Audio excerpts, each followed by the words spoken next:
and welcome to Model Kit Stuff.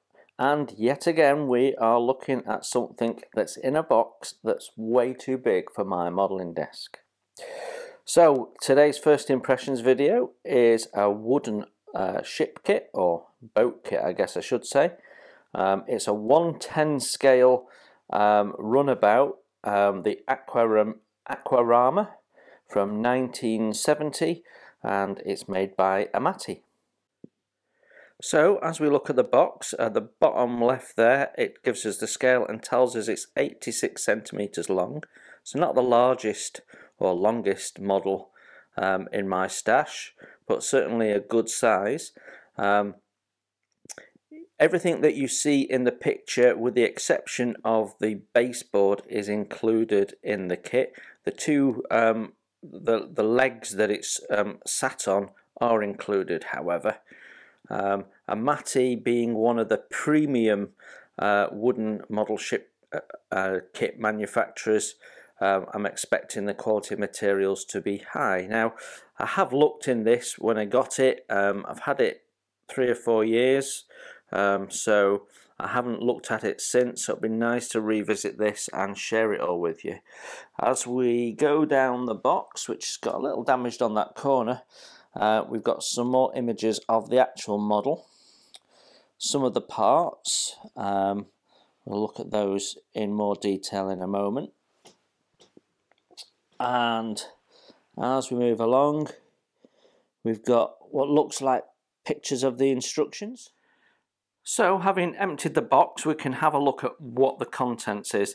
Now this is classed as a wooden model kit, but this is truly multimedia in reality. So we have a big pile of plans, an instruction manual, a set of templates. We have very thick photo etched components. We have vinyl material that needs to be cut and sewn. We have solid wood, laser cut solid wood. We have laser cut plywood. We have rubber components in that bag there that form the interior linings, all need to be covered in the vinyl. We've got the seats there and the windscreen and the acetate for the windscreen. Now, let me just give you an idea of how big this windscreen is, so you'll get an idea of how big the overall model is. So the windscreen is 23 centimeters or 9.5 inches wide. So when you look at the picture of the boat, that gives you an idea of how whopping this model is going to be. Now we also have some partly studded metal rod, copper tubing. We've got 2 boxes full of all sorts of components, most of them metal, some of them plastic, but most of them metal. And then we have our wood strip there, so we've got 2 different materials, which suggests we're probably double planking this, and then we've got a sorted strip in there, including some form of rubber cordage, which is too long to go in the box, was actually folded in the box. So that is our box contents. So there are 5 sets of plans in total. This first plan is in 1:1 scale with the model, which means it's 1/10 scale, which is really handy. It means you can check lengths and diameters and that sort of stuff. And what this does is really it shows you positioning of final decoration. So as we zoom in, we can see it's showing you how to pull together some of the components as well as where they fit. So the little bow lights there, the positioning of the running lights, you've got the propeller shafts, rudders, exhausts there, and some of the other decorative bits and pieces. So that's a really nice reference plan. That's plan 1. Plan 2, also in actual scale for the kit, deals with the frame. So you can see there all the various frame components, bits that the instructions will be asking you to put together in the manual, you can then refer to on the plans and orientate yourself. You can see all the little numbers there, which will be referenced on further plans of the parts. So much of this kit is actual laser cut wood components that are already cut, so all you've got to do is clean them up and glue them in. The strips dealing mainly with the hull plating and the deck. Everything else is pretty much a component part, so build should be not too difficult. Got some geometry there for the propellers, which is handy, and some more in-depth imagery there which will complement what the instructions are telling you. So the other 3 sets of plans all deals with part. You might be looking at this and thinking that it's a bit excessive for a sprue map, but it's quite different to just printing an image of the sprues that you might get at the start of a plastic kit instruction. These sheets are the only reference to the part numbers, so you will be using these through the build to identify the parts as they're shouted out in the instructions. Complementing the plans, we have a complete part list which shows everything that should be in the kit. It's in Italian, but it's not too difficult to work out. There's also a template for cutting out your material for, I don't know whether that's for covering the seats or making a box or what that is, but we have some cardboard templates. Right then, so let's start looking at the timber. This first pile is all the plywood components, and most of them are on A3 size sheets of lamination of various different thicknesses, and we've got a couple of smaller ones. Now with Amati or any other quality manufacturer, as a general rule, anything that is a plywood part is a part that ultimately will not be seen. So I know that almost everything in this pile is stuff that is largely structural and is either going to have further wood strip covered over the top of it, or the seats are going to go on it, or it's just framework that's never going to be seen. So with that in mind, we don't worry too much about having knots and that sort of stuff in the material, as long as it's not deforming the parts in any way. So we've got 2 smaller parts. All of these are laser cut. The sign of good quality laser cutting is that when you flip it over, you can see the lines clearly on the other side. Some other kit manufacturers, when you flip it over, the line's quite blurry. It means the laser's not gone all the way through, and it leaves you with a lot of cutting to get it out and a lot of sanding to get it right. In this instance, that's really nicely done. There's not too much scorching, nice and crisp. You can see I've already numbered these, which is something I probably did when I was checking out I had everything, all the kit components. So you can also see that any holes are pre-lasered in, so that just makes life easier. You might have to open some of these up, but everything should go together like you're building a card model but using wood. So yeah, no issues with those first 2 pieces. Now this next one's got a slight curl to it, and you can see that we're starting to get the parts lifting. It's very, very thin, I would say 1.5 millimeters.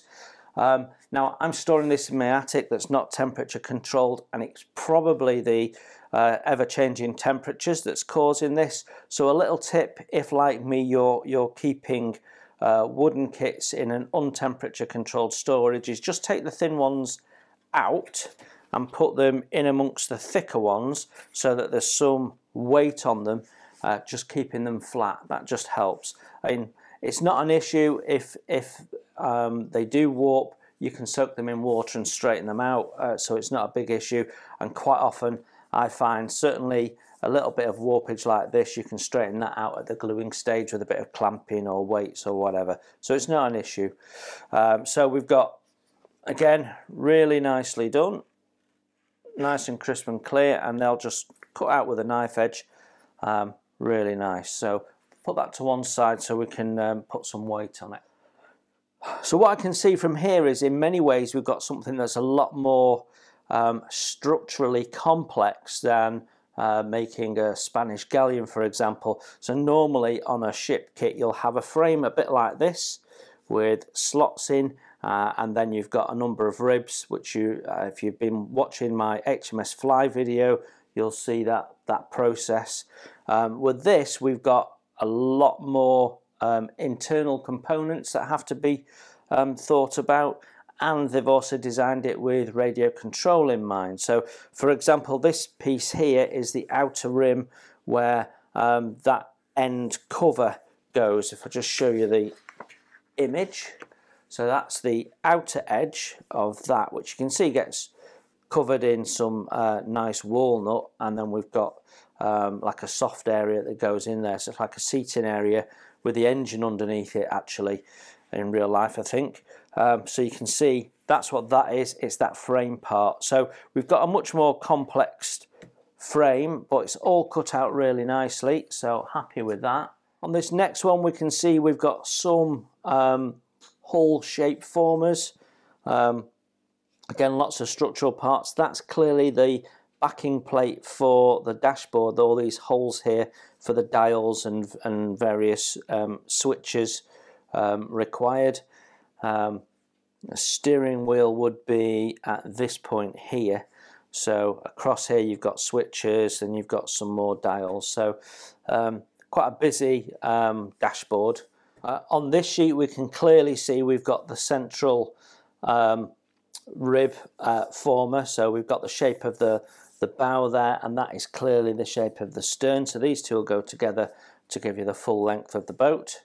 And then these look like various formers that will slot into there, and again you can see quite complex compared to the average wooden ship. On this sheet we can see some of the major hull forming ribs. So we've got stern ribs there, that's right at the back of the stern where we've got nothing else going on. You can see that cut out there, that's because we've got shaft lines and things like that being built in there. And then where we've got seats, we've got a much lower rib which have got some supports in for the floor. That also is getting towards the bow, so this will be in the area I think near the seats or just behind the dashboard, maybe, not quite sure. And this is all 5mm, so it's good thick quality wood, and we can see that it's nicely lasered all the way through, and the quality of the material is great. There's no significant issue with big knots or anything like that. I mean, there's one knot there, that's the worst one I've seen, and that's not going to give us any problems. But the difficulty with knots is if you've got to do sanding, knot is much harder, and the danger is you can sand a lot of material away trying to get to the knot, and it deforms your part, so that's why you ideally don't want knots where you've got to sand. Again, more ribs. You can see the size of this thing now.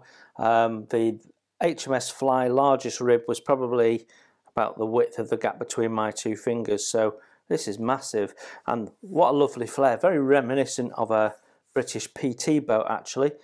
So we've got this lovely flare going on, tapering from the bow. So this will be where the seats are. Yeah, and that's probably the one just behind the dashboard, I would imagine.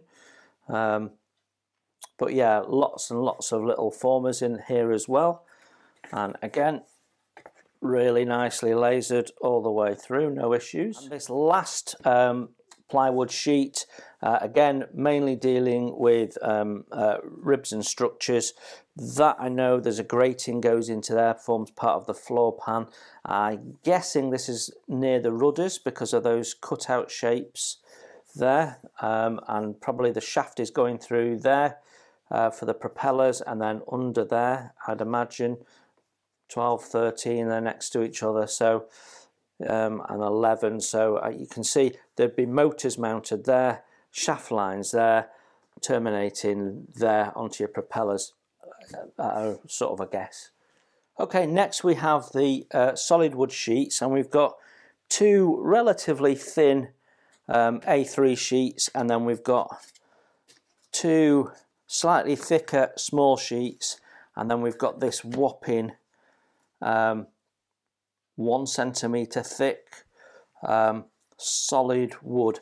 Now let's deal with that one first. The solid wood, this is all, I'm fairly sure, one way or another, this is all walnut, even though there's some different shades in there. This is actually the base components, so this allows you to fix this onto a wooden plinth, with a wooden base if you like, and then you can just rest the boat on here, and it's designed to have the boat tipped at an angle so that you can look at it and get the side of the hull and the top view all in one, as per the photograph on the box. So yeah, like that. So you can see it's slightly tilted. So that's what we're looking at there. So that's what the solid wood is. It gives me lots and lots of waste material, which is beautiful for if I want to turn wooden parts or what have you. So this we will keep definitely. It's well lasered all the way through. I mean, you can see this is loose because there's only 2 connection points at the bottom, and it looks like it's actually already broken out of them. So that's how well cut out the parts are. So that's the first piece. These will be parts that will absolutely be cleaned up and seen. So we do have a little bit of laser burn, but all of these will need a gentle sand. We're looking at the back of this one. And then a varnish, and these will come up absolutely stunning. That looks like the surround that goes around the dashboard. These look like top pieces near the bow. They're a similar shape, aren't they? So yeah, I reckon so. Those I think go on the back of the seats, of the front seats, and have like a web in them, so they're like a pocket. So that's what those are. All lovely quality material, no imperfections in the wood. Yeah, really, really nice. Then we come to these, and well, same comment as for these. There's great expanse of virgin material here that's not being touched. So this is brilliant for detailing parts, particularly ocean liners where there's a lot of natural wood. This is brilliant for this, and this sheet is what, 1.5 mil, so you can really do something, go to town with that. Or if you want to do furniture for a 135 diorama, or you know, mahogany table or whatever, this sort of stuff is worth its weight in gold. So I always keep my scrap. I have a drawer full of scrap in the attic, rods and sheets and stuff like that, and you end up building quite a library of stock wood materials if you're clever about it. So these will all be parts that need to be gently sanded and varnished, and you can see they're well cut. There's no steps in the lasering, no imperfections in the wood, and it's a beautiful sheet of wood there. Lasering in the main is not too bad, although I can see 1 or 2 points where it's not quite cut through. Nothing major, just means we have to do a little bit of hard edge sanding. Oh, there's a lovely smell of the wood. That's the other thing about having wooden ship kits in your attic. Your attic smells lovely. It smells like a timber yard. So yeah, that's really, really nice. And then this is the last of the big sheets of wood, and we've got some large components there, which is going to help you cover some big expanses without having to glue lots of strips together. So that's great. And look at this beautiful dashboard here. That will be a thing of beauty once it's polished up, and you've got the chrome bezels on, and you've got the little chrome switches, and you've got the dials there. That will look absolutely stunning. I'm guessing we've got some decals somewhere, but we'll have a look at that in a minute.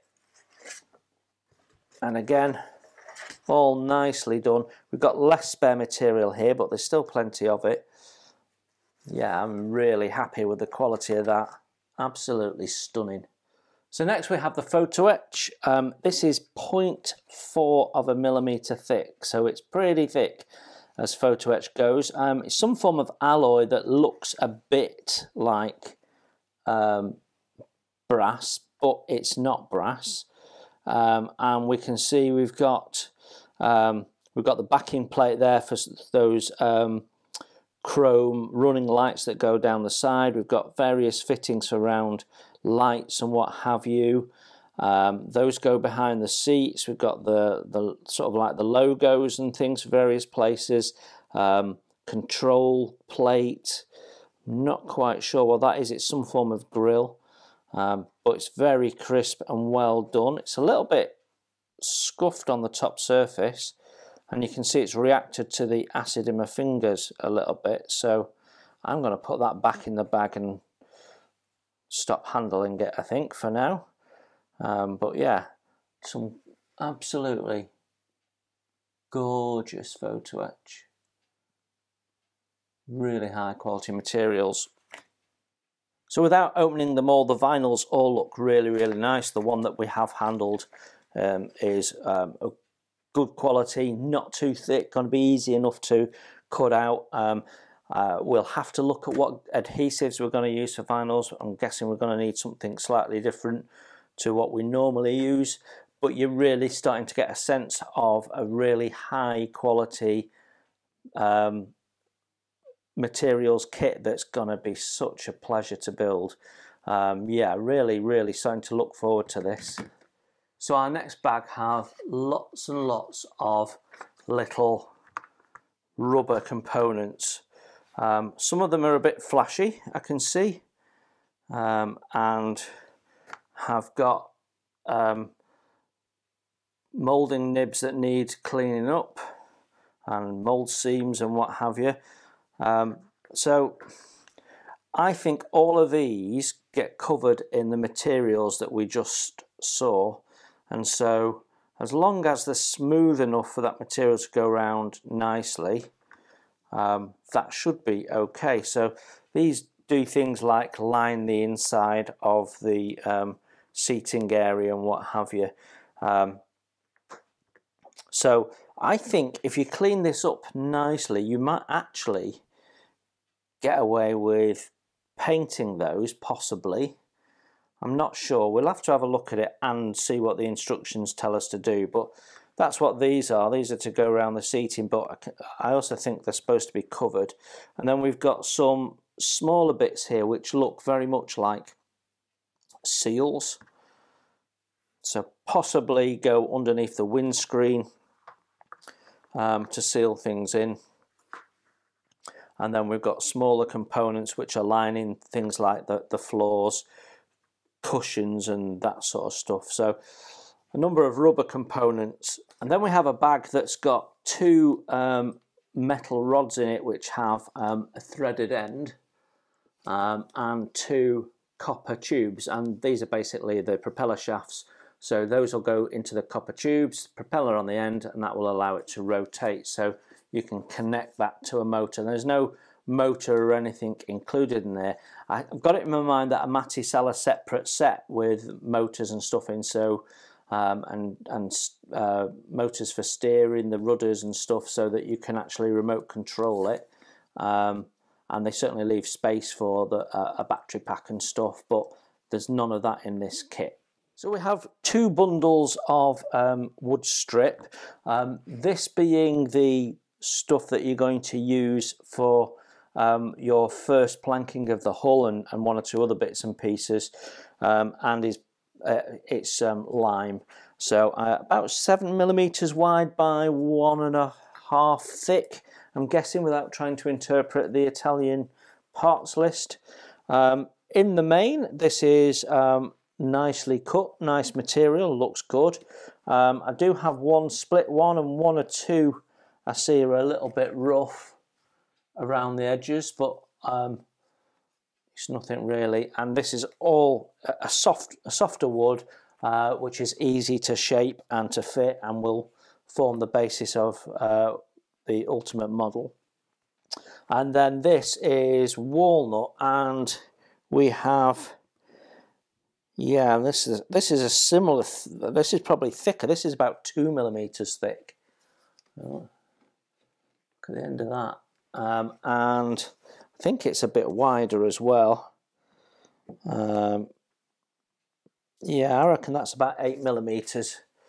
So it's a pretty heavy old bundle. That you've got lots of material here. You always assume that you have some extras, but it's always worth expecting there not to be, and using your strip very carefully and making as little waste as possible. I have been caught out before now where there wasn't enough material and I had to buy some more.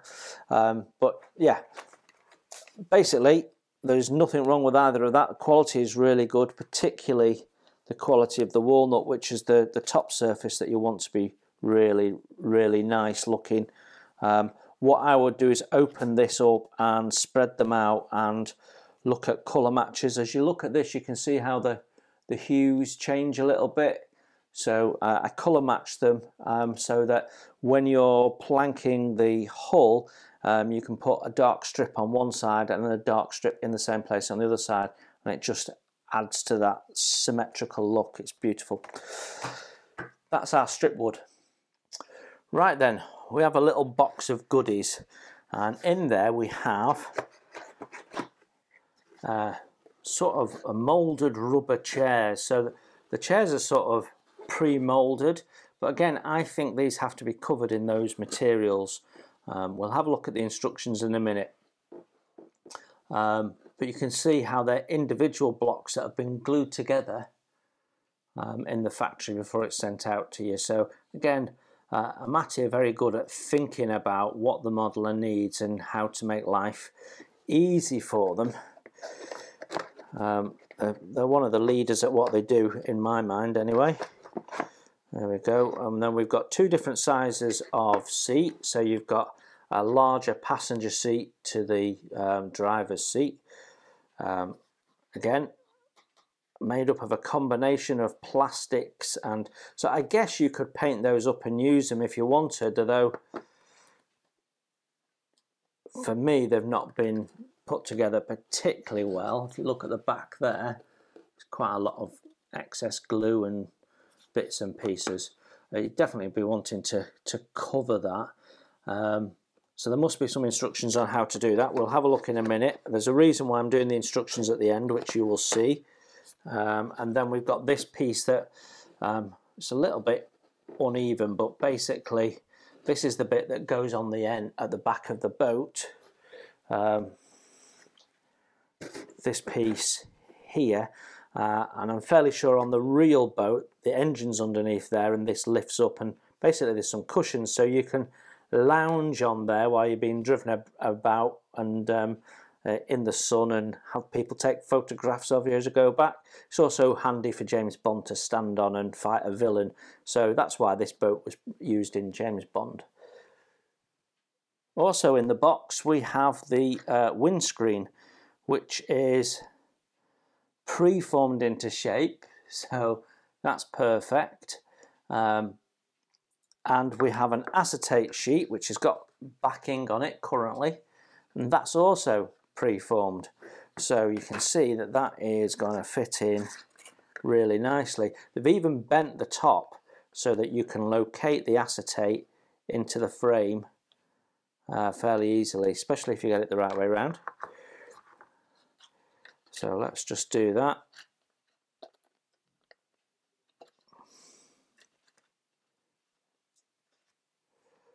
So we are going to have to also glue this into place, and then the idea will be that we fold these tabs over and lock it down, but whether we can lock that tight so that it stays in the corner, I'm not 100% convinced.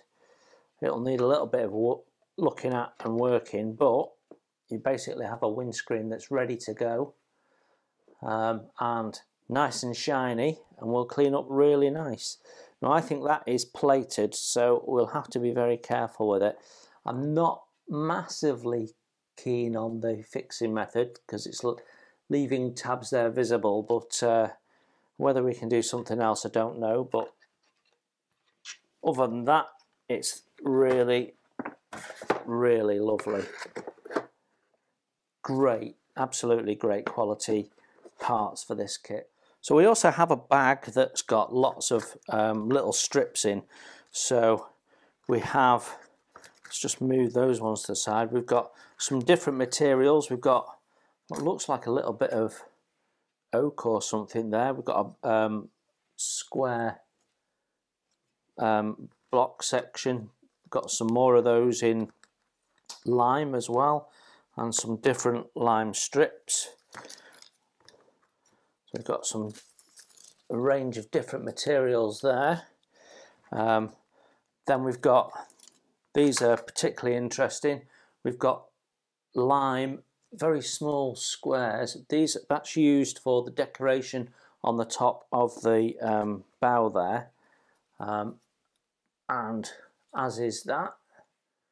And the hazelnut, so you put them alternatively, end on, sand and smooth, a bit of varnish, and you will have that stripy effect there. So that's what those will be used for. So yep.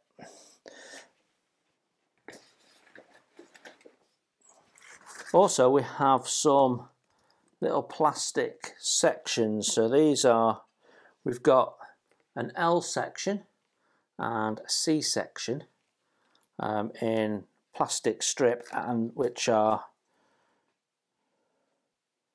relatively long.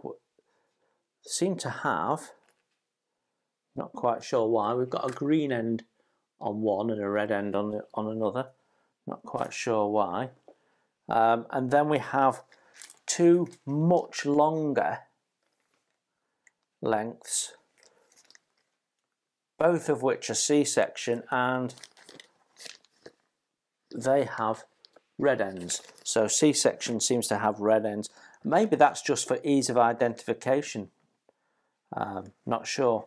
I'm not sure what they're used for. So yeah, that's quite interesting. We will understand it when we look at the instructions in a moment. But yeah, lots of different materials there. I'm guessing all of this is for, in some way, finishing the model. So all stuff that will be visible. And then we have two vac-formed plastic trays full of individual components. These are really handy for keeping for small bits and storage after you've built the kit. They're not as good as some other wooden ship kit modelers make, where they're a harder plastic, but they are really quite useful. So let's have a look in this first one. So they usually are held in place by just a little pip. You can see on the side there. So the lid's easy to come off. So we have some white metal strips, clearly some form of bump strip or something like that. We have a pack of brass tacks. I'm just having a look. They are domed heads. You can get flat head, but not usually the dome head.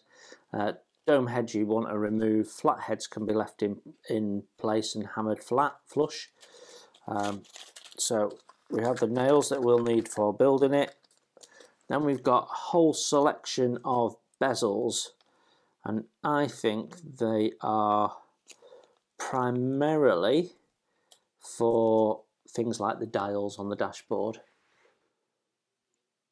So they just need a polish up and a glue in, so that's good. What have we got in here?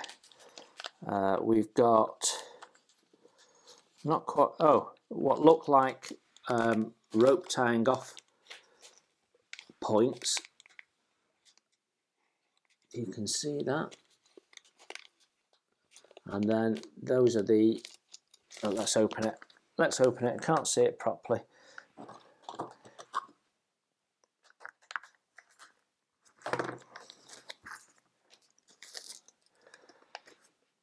So we've got little rope tying off points, they look really nice. And then we have the exhaust tips. We'll need to paint the inside of those to make them look really good.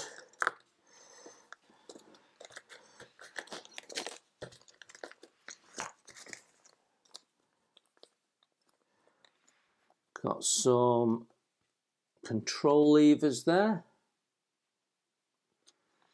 chromed, and we have a rear view mirror. Moulding on that could be better. It looks like it needs a clean up, so we might maybe a little bit of that bare metal foil on the top surface there to make it even shinier and make it look like glass. And then we've got some little chromed fair leads.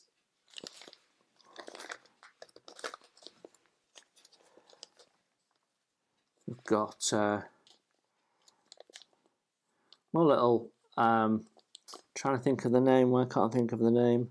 Getting old, that's why I can't think of the name. Cleats, that's what we're looking for. Cleats. Chromed cleats with little holes in the middle so you can thread the rope through and tie it off nicely. Different sizes. Lovely.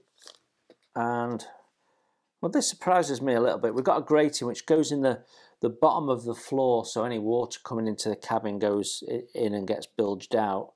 And it's a plastic piece, which actually is quite flashy. If you look at that, I'm not sure if the camera will catch it. See there where it's sort of solid. If I turn it that way, you might see it better. See the solid area at the bottom? That's because we've got a big chunk of flash there. I'm a bit surprised that they've done that when you make wooden gratings all the time for their other model ships. So why they've not had you make the gratings up, I don't know. I have spare grating material, so I'm not sure if I've got lengths to do one that big, and that might be why we've got a plastic one, because it's longer than the average grating length. I think if we sand the underneath and get rid of that, it should look okay. It's been matched to the walnut colour, so under varnish might look okay. Then we've got, well, these are the little chrome mounts for the lights that run down the side. So let's just have a look more closely at that. So you can see you've got a little mounting at the back, a little mounting point, and then we're going to put some form of lens in there. So there's no bulb or anything, so I'll be interested to see. I think they're orange, aren't they? So, or supposed to be orange. So that's those. And then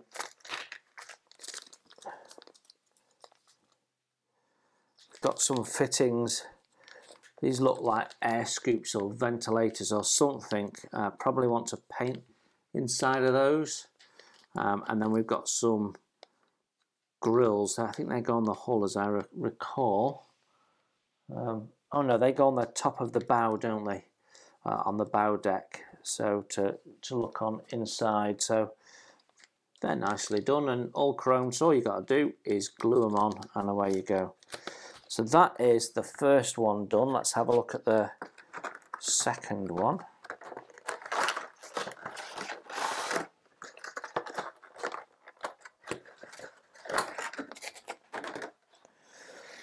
So we've got plastic steering wheel. It needs painting anyway.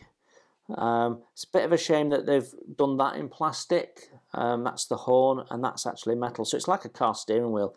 Probably is from the 60s, because this is painted in pale blue, which is a very typical 60s colour. I think it's two-tone, blue and white, and then you've got the metal horn push.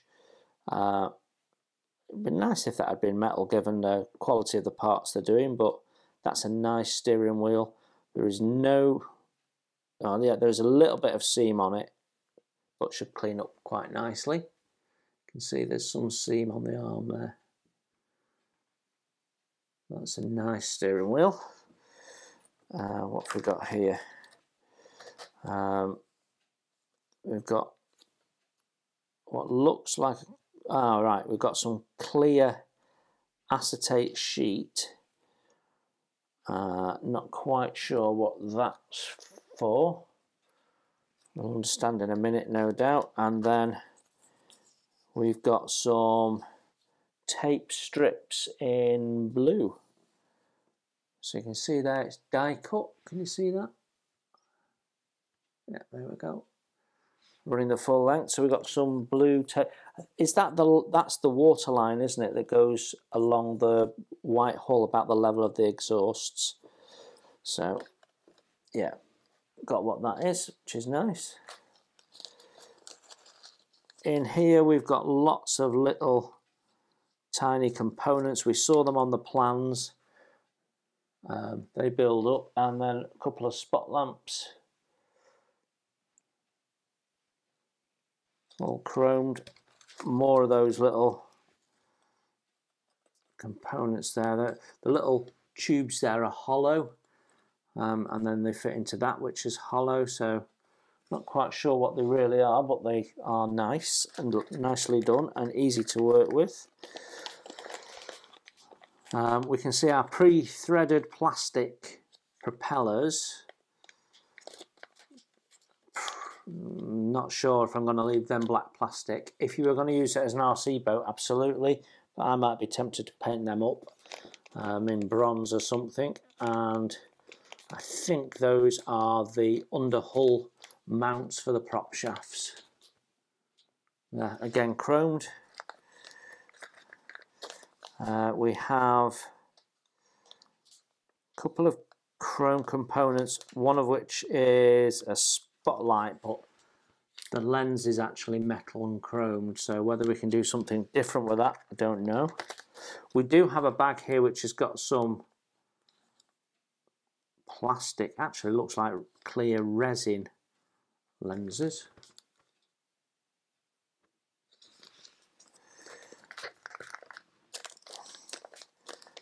Got some big chunks of what I'm going to describe as garnish. All nicely chromed. And then, we've got chrome rudders. There's quite a bit of pitting on them. Whoops. Quite a bit of pitting on them from the casting. Not as smooth as other parts we've seen. And then we've got the front light, and I think that's the horn. So actually, with them being chromed, if you paint those with a thin colour, they should look quite nice, authentic as transparent red and green and what have you. Don't know if we've got some seam to clean up on there. Looks like we might have. So that's what we've got in our boxes, and that completes all of our parts. Right then, the instruction manual. So, Italian Runabout 1970, a classic year I was born. And we've got the same image that we have on the box front. It's A4 landscape stapled, and it's a weighted document. And when we go to the first page, we are straight into construction. Now, the instructions are in Italian and English. And unlike other companies where they just print it the same, and you tend to have to search a bit for the English bit, what Amati have done here is the English is always in italic, so it's easy to go straight to the English instruction. So what you get is a combination of diagram and instruction, but basically it takes you very carefully step by step. So these are your frames. You can see it's shouting out your part numbers, 5A, 5B, showing you where to place them. You can see here that it's not going right up to the edge, and then they show you face on, so you can see it's not going up to the edge, that you're aligning with the bottom curve, not the top curve. So very, very carefully taking you through it, and then that's frame 6, that's frame 7, so you're getting a good understanding of how this is coming together. So this will be the thickening up these frames to make it easier for sanding, which probably means there's a fairly decent space between them. It's gonna means we're going to put a shape into these. So building up the frames, continue building up the basic frames. Got a couple of internal cross members there, and then we're building up a sub-assembly frame which I think will form the stern shape. Yeah, you can see, and then we've got other parts that go in and fill it so that we can sand a nice curve into that and get that lovely stern shape done. Where it's got a number of different formers going in that are staggered behind each other, that's because they want you to sand that into a nice curve. So I think we're forming a point there, so that's probably the bow there that we're doing. I'm not reading any of this, I'm just going off the pictures. Yeah, you can see we're forming the bow there. So then we've got some strengthening beams going in across the ribs. That's going to form the top of your deck eventually. We've got some of those bigger sheets that we saw going in, which are adding strength and stability to the structure.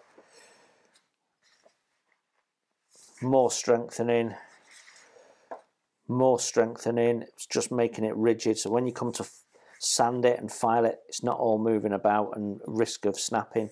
It's all plywood, so it can break under enough force. Quite a lot of little sub-assemblies now being built up and put in. A lot of framework going into this. It'll look quite complex as it's building up. Some of this is for RC kit that we've not got because this is the static model version, but you can see here this would be a tray for the battery, for example. You can see a little hole there for wiring, so it is well thought through. There's a nice picture here which shows you how all of that is looking, so we can see we've built the cabin up with the footrests area. I'm guessing there was some form of entrance there to get into that, some little cabin space in there, I imagine. Sleeping area or something. It's nice that they're showing you pictures as well as the diagrams, so you can cross-reference C2, C2, C1, C1, so you can see visually how that's going together. I think we're probably lining the area with the rubber at this point. More wood going in, formers for shaping and so on. We're going to be shaping there the corner of the cabin. Dashboards going in at this stage, or at least that's the backing frame that we saw. We saw those little U-shape, elliptical shaped pieces there. So they're forming some form of recess. Yeah, you can see how we've shaped all that, so it's all, those were those individuals that were all stepped, and now it's all nicely shaped. And we're building that, we saw that large piece that forms the engine top.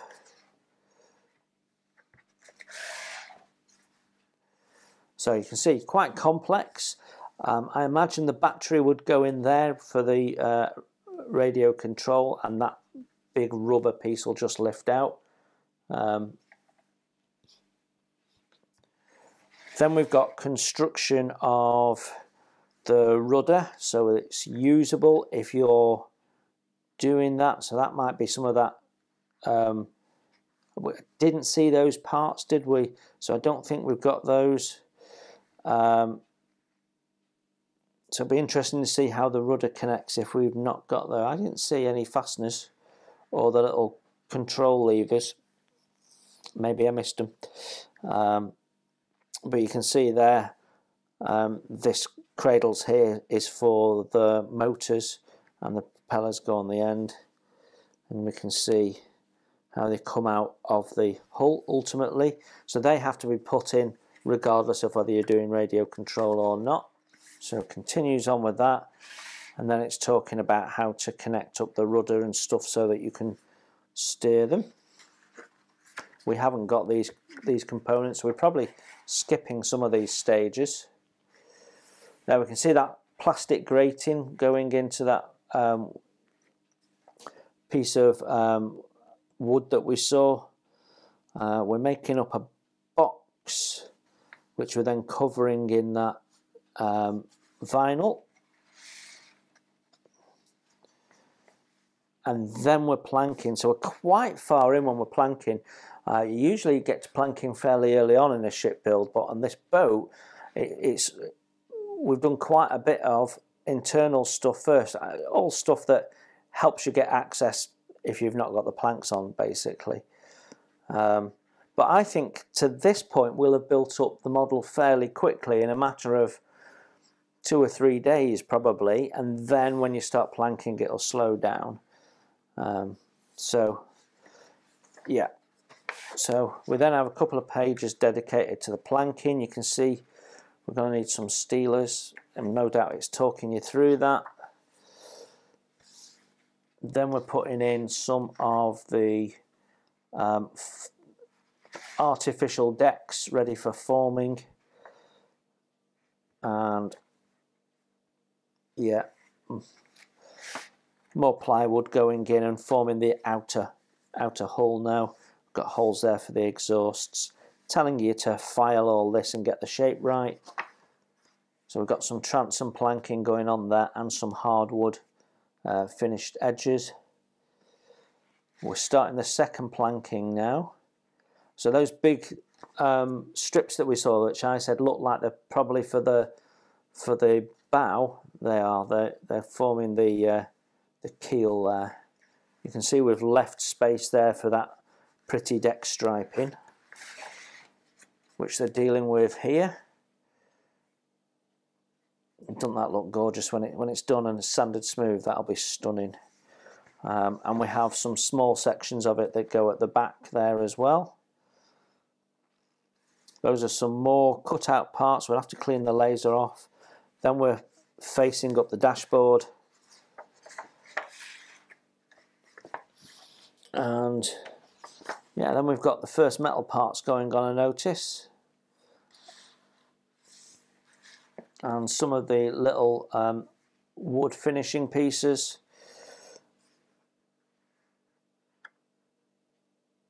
Yeah, now on ours we had that moulded in, although it's showing it as separate parts. Ours is definitely all moulded in.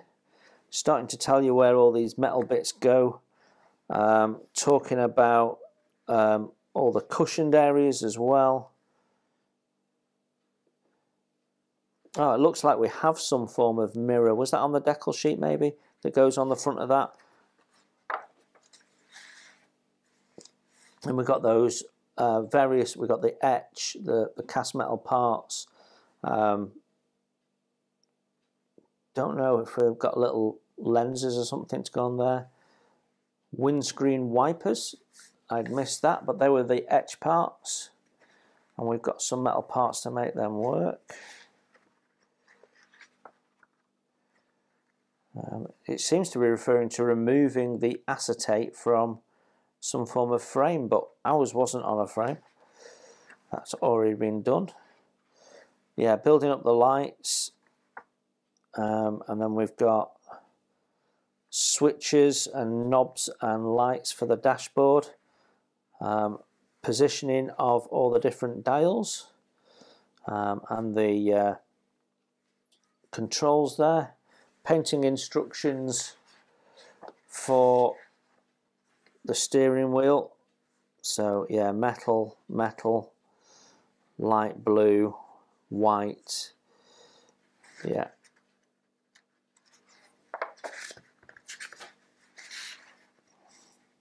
More focus on the dashboard,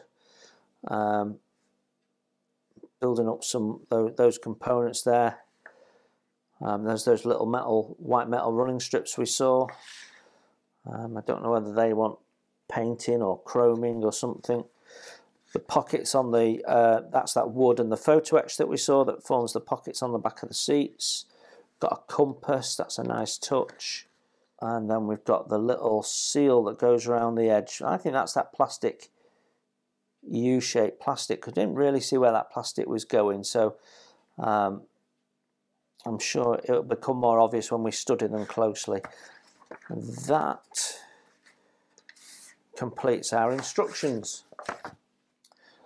So, there we have it, the Italian Runabout 1970 by Amati in 1/10 scale. So in the UK currently this kit is going to cost you around about £280 thereabouts. If you want to radio control it, then the motor and transmission kit for it is another £150, plus of course you're going to need a radio control unit, so estimate another £80–100 for that. They do also do this display board, which I think is another £25 or so if you want to buy into that. So you can add even more money to this than you want. Now, I think this came out around about 2005. I'm not 100% sure. I don't remember clearly, but it's a beautiful, beautiful kit. My first impression is the kit is high quality, well conceived, well thought through. They have made the building of it relatively easy. It's mainly component parts. The only planking is really the outside hull and these deck areas, and that won't be difficult. It's a very easy shape to do. Your transoms are always a lot easier than some form of bow shape. You've got quite a gentle curve to the bow anyway, so the bow's not going to be a massive challenge. So this isn't going to be difficult to plank, easier than doing a galleon, for example. Most of the component parts looked high quality. One or two had a little bit of pitting and what have you, and you might want to look at filling and painting rather than using the chromed finish. That's personal choice. I think you've got to bear in mind that this has been designed with radio control in mind. So some of these things that are made of rubber are done so for the need to waterproof the components. So if they were only designing this as a static model, you'd probably find that those would have been plastic and might have been better off for it. But that's where we are. But I think generally it's a really nice model. The wood quality is terrific. The wood components are terrific. The instructions appear to be very clear. Sometimes you lose a little bit of something in translation, but you have got the plans as well, which will help. And it's not overly complex as far as wooden ship kits go, because you've not got masts and spars and rigging and all that sort of stuff that slows you down. So it won't actually be a massive build in terms of time. I mean, what, 3 or 4 months doing it every night maybe. So yeah, I think it looks really nice, and the subject matter is gorgeous. So I think these motorboats came out originally around about, well, late 60s. Sorry, I think they came out around about early to mid 60s. I'm fairly sure I have seen one of these or something very similar in a James Bond movie, and it looked very, very cool.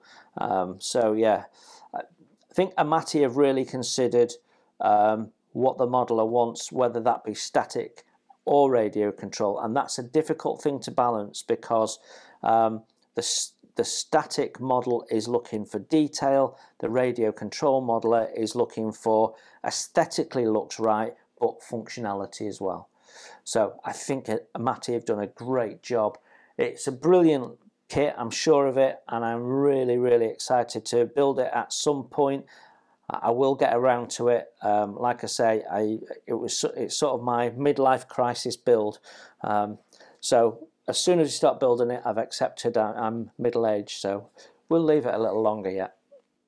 Okay, I hope that was interesting. If you're in the market for something that's a really beautiful showstopper on your dining room table or on your sideboard, this is the kit to buy, in my opinion.